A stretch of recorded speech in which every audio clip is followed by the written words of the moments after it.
बिस्मिल्लाहिर्रहमानिर्रहीम। अस्सलाम वालेकुम टू ऑल ऑफ़ यू। आज का ये हमारा बेसिक इंग्लिश लेवल का लेक्चर नंबर 1 है, जिसमें हम आज सीखेंगे द सेंटेंस। सेंटेंस क्या है? जब भी हम कोई भी बात बोलते हैं, किसी भी बात को स्टार्ट करते हैं, उसमें एक सेंटेंस होता है। जब भी हम लिखते हैं, जब राइटिंग की बात करते हैं, राइटिंग में भी हमारा कोई ना कोई सेंटेंस होता है। तो आज के इस वीडियो में हम देखेंगे कि सेंटेंस क्या है और उसके बाद सेंटेंस का जो स्ट्रक्चर है वो क्या है, and third one is kinds of sentence को हम आज के इस वीडियो में कवर करेंगे। तो moving over to slide number 1, what is sentence and question number 1। Actually sentence when we speak or write we use some words. जब भी हम कुछ बोलते हैं या लिखते हैं, हम कुछ वर्ड्स का इस्तेमाल करते हैं। We generally use words in group. जो वर्ड्स होते हैं वो हम ग्रुप में यूज़ करते हैं, उसको सेंटेंस कहते हैं। अब देखेंगे कि हमारी बात तो कुछ ऐसी भी होती हैं जिनका सेंस बनता है, कुछ ऐसी बातें होती हैं जिनका सेंस नहीं बनता। तो इसमें बात का कसूर होता है या हम बोल गलत रहे होते हैं। तो फर्दर हम इसको देखेंगे कि नंबर 1 एक होता है फ्रेज, जिसका मतलब है group of words which gives incomplete meaning. ऐसा ग्रुप ऑफ वर्ड्स जो इनकम्प्लीट मीनिंग दे, उसे हम फ्रेज कहते हैं। अब हम बात कर रहे हैं सेंटेंस की। अब सेंटेंस कुछ ऐसे होते हैं जिनकी इनकम्प्लीट मीनिंग भी होती है। क्या वो भी सेंटेंस होते हैं? हाँ, वो सेंटेंस होते हैं, लेकिन वो उनको सेंटेंस नहीं कहते, वो सेंटेंस के फॉर्म में होते हैं, लेकिन वो फ्रेज होते हैं। कैसे? इन अ लाउड वॉइस, बड़ी आवाज़ में। अब क्या इसका सेंस बन रहा है? क्या बड़ी आवाज़ में, बात बड़ी आवाज़ में, या बाहर कोई शोर आवाज़ में, क्या है? और नेक्स्ट है away from here. Away from here का मतलब क्या निकल रहा है? अवे का मतलब क्या, एंड फ्रॉम हियर मतलब कितना दूर, और क्या है दूर? वहाँ लोग हैं, कोई चीज़ है, या कोई एक्सीडेंट हुआ है, क्या हुआ है? मतलब इसका कोई सेंस नहीं बन रहा। अब देखेंगे सेंटेंस। सेंटेंस एक्चुअली उससे हम सेंटेंस कहते हैं a group of words which gives complete meaning.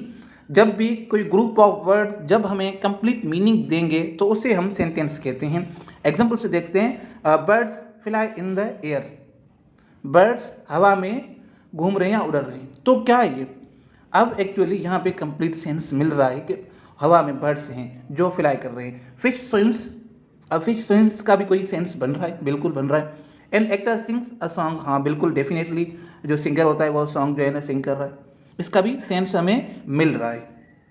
अब देखेंगे सेंटेंस का जो स्ट्रक्चर होता है वो क्या है। स्ट्रक्चर ऑफ सेंटेंस, सबसे पहले अकॉर्डिंग टू फॉर्मल इंग्लिश हम सब्जेक्ट पुट करते हैं, वर्ब पुट करते हैं सेकंड नंबर पे, एंड थर्ड नंबर पे क्या होता है?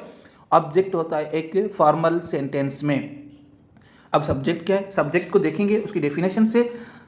द सब्जेक्ट रिप्रेजेंट्स व्हाट और whom the sentence is about. Subject actually वो होता है जिस पे ऊपर कोई सेंटेंस बन रहा होता है, जिसकी सेंटेंस बात कर रहा होता है, वो सब्जेक्ट होता है। और वर्ब क्या होता है? A verb is a word that indicates physical action. Example drive, mental action, example think हो गया, और स्टेट ऑफ बीइंग एग्जिस्ट, या कोई किसी चीज़ की स्टेट हो गया, कोई भी काम हो रहा है। अब आप ऐसा समझें, सब्जेक्ट वो होता है जिसकी बात हो रही होती है, एंड वर्ब वो होता है जो पर्सन उसी काम में एक्टिविटी कर रहा है, जिसमें कोई ना कोई एक्शन हो रहा है। तो जिसमें एक्शन जिस चीज़ का वर्ड में हो रहा हो वो क्या होगा? वो होगा वर्ब। तो फर्दर हम इसको देखते हैं, समझते हैं आगे के। इसमें ऑब्जेक्ट है, ऑब्जेक्ट का क्या रोल है? तो ऑब्जेक्ट एक्चुअली वो होता है, the object of sentence is the person or thing that receives the action of verb. Object वो होता है, या तो कोई शय होती है, या तो कोई पर्सन होता है जिसके ऊपर, या जो काम को रिसीव कर रहा है, ऑन कर रहा है, जिसके ऊपर कोई काम हो रहा है। Example, Edison invented the phonograph. अब एडिसन सब्जेक्ट हो गया, इन्वेंटेड ये वर्ब हो गया, एंड फोनोग्राफ क्या हो गया? ऑब्जेक्ट हो गया। एडिसन फोनोग्राफ को क्या किया? इन्वेंट किया, ईजाद किया, दरियाफ्त किया। अब एक्चुअली यहाँ पे एक पिक्चर में क्लियर एग्जाम्पल है, आप ऐसा समझें, सब्जेक्ट ये पर्सन है, वर्ब क्या है? ये रीड है, एंड ऑब्जेक्ट क्या है? ये न्यूज़पेपर। ऐसा समझें कि कोई बंदा अखबार पढ़ता है या पढ़ रहा है।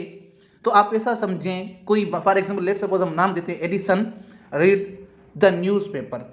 अब एडिसन सब्जेक्ट हो गया, रीड क्या हो गया? वर्ब हो गया, न्यूज़पेपर क्या हो गया? ऑब्जेक्ट हो गया। तो that is called structure of sentence, ये हो गया सेंटेंस का structure.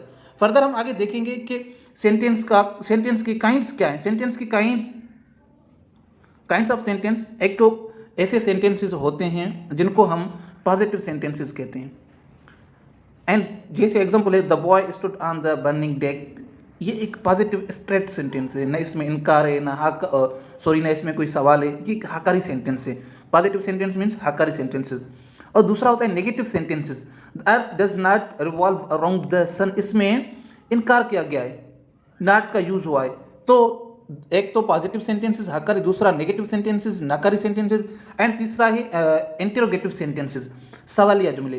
Can I shot an arrow into the air, क्या इसमें यहाँ पे क्वेश्चन मार्क आएगी, इसमें सवाल किया गया है, ये क्या है, इंटेरोगेटिव सेंटेंस है। कुछ ऐसे सेंटेंस होते हैं जो इंटेरोगेटिव नेगेटिव होते हैं, जिनमें सवाल तो होता है लेकिन इनकार भी सवाल के साथ होता है। Can I not shot an arrow into the air, यहाँ पे क्वेश्चन मार्क आएगी। तो यहाँ पे सवाल भी है, उसके साथ साथ जो है ना नाकार भी है, मीन्स ना मना भी है।